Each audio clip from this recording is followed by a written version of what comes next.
nuova produzione che lo vede sempre protagonista, ovviamente. Questa volta gira in Europa, è venuta anche in Italia, a casa nostra per registrare. È Cesar Millan. Ciao Cesar. How are you guys? Good to see you again. Yeah. Sì, nice to see you again. Thank you. So, Cesar, Yes. first of all, your life is like a movie. Can you tell us something about your life? What do you mean like a movie? Because to me, you know, I cross the border with a lot of people, so we all have our own movies. I think the difference is that when I was 13 years old, I was going to a judo competition with my mom.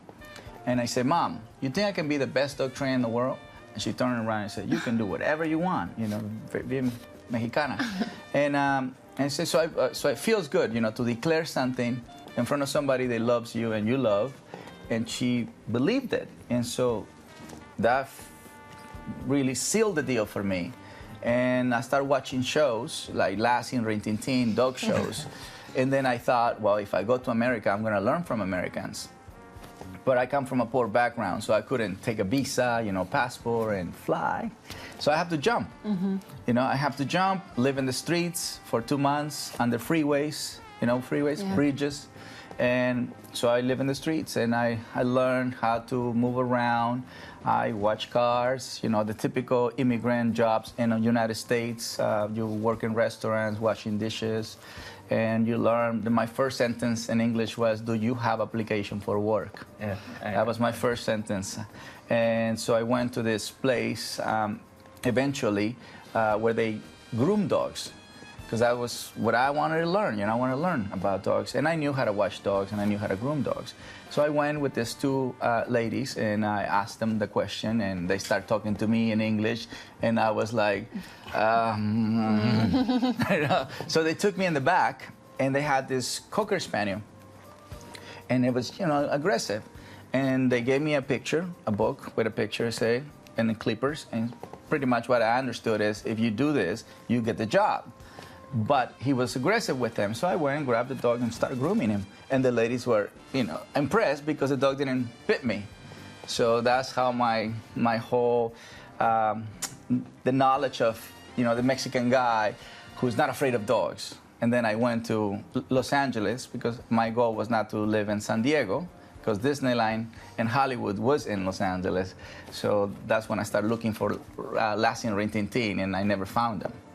I found a job, you know. Okay. I found a job. I learned, you know, I met Jada Pinkett Smith, Will Smith's wife. Yeah. She hired a teacher for a year so I can learn English. We became super friends. And so then I got an interview. Step by step. That's a good step, right, to know somebody like her. And then I got an interview with the LA Times. And at the end of the interview, she asked, so what would you like to do next? You have the NBA Lakers, you know, you have NFL players, you have Will Smith, you have Nicolas Cage. So what would you like to do next? And I said, I would like to have a TV show. Yeah. So she wrote it down. So the newspaper came on a Sunday, and on a Monday was a line of producers outside, you know, my place in Los Angeles, and that's the rest is history. That's the beginning, and then you are a star.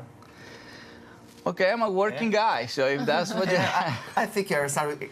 We saw you on Oprah Winfrey, on Jay Leno, most popular TV show, American TV show and talk show. And Now on Sky Inside. Yeah, ora sei. The biggest ever. Yeah. The biggest show.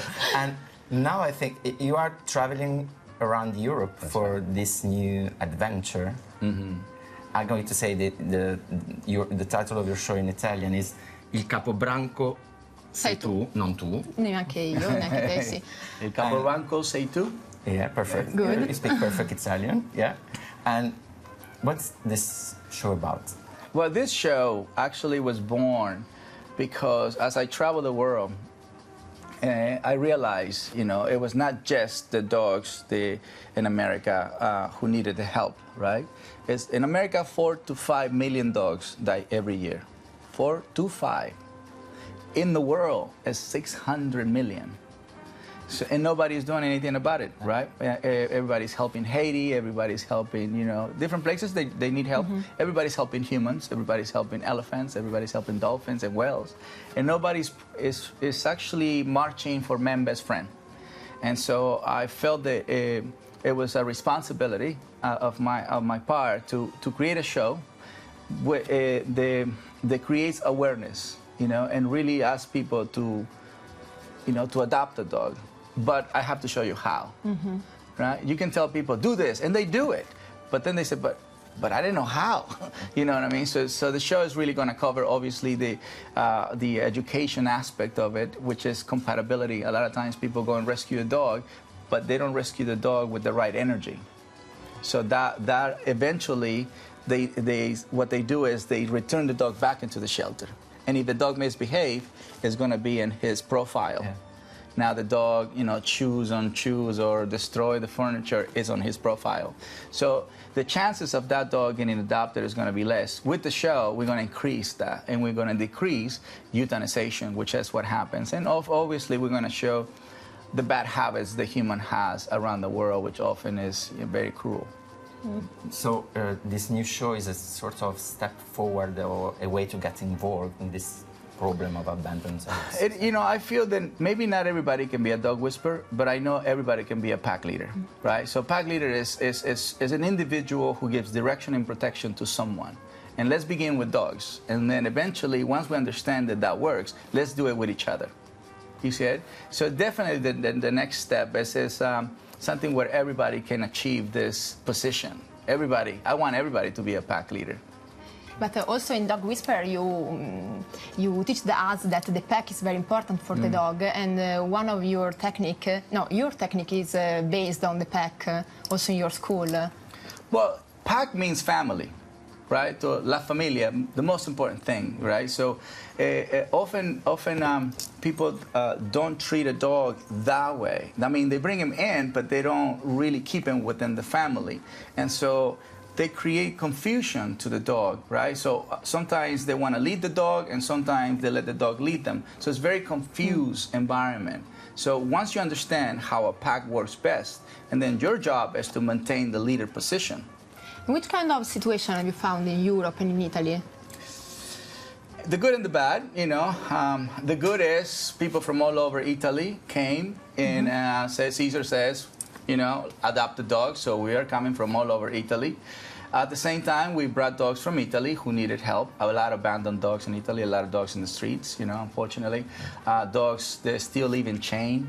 At the end of the chain, we met this dog there for 3 years. He's been on a chain, that's all he knew.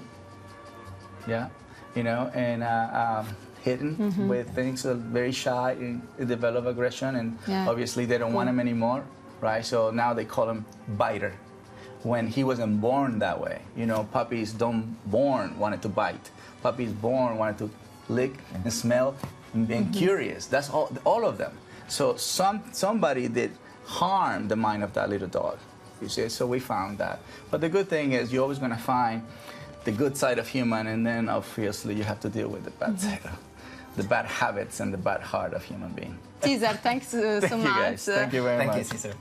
Noi nel frattempo ci gustiamo il Capobranco sei tu. Sì, su Nat Geo Wild. HD. HD, certo. Look at this. Feast. Feast for an Italian. A dog that is in the street have to compete for his food.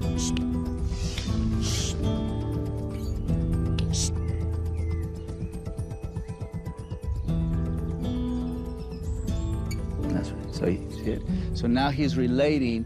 The touch and sound means the same thing. So what I like is it doesn't take too long to snap him out of him. And it's not aggression. That's why he didn't came back to bite me. When animals are in front of food, they can go into a competitive state, into a dominant state, or aggressive state.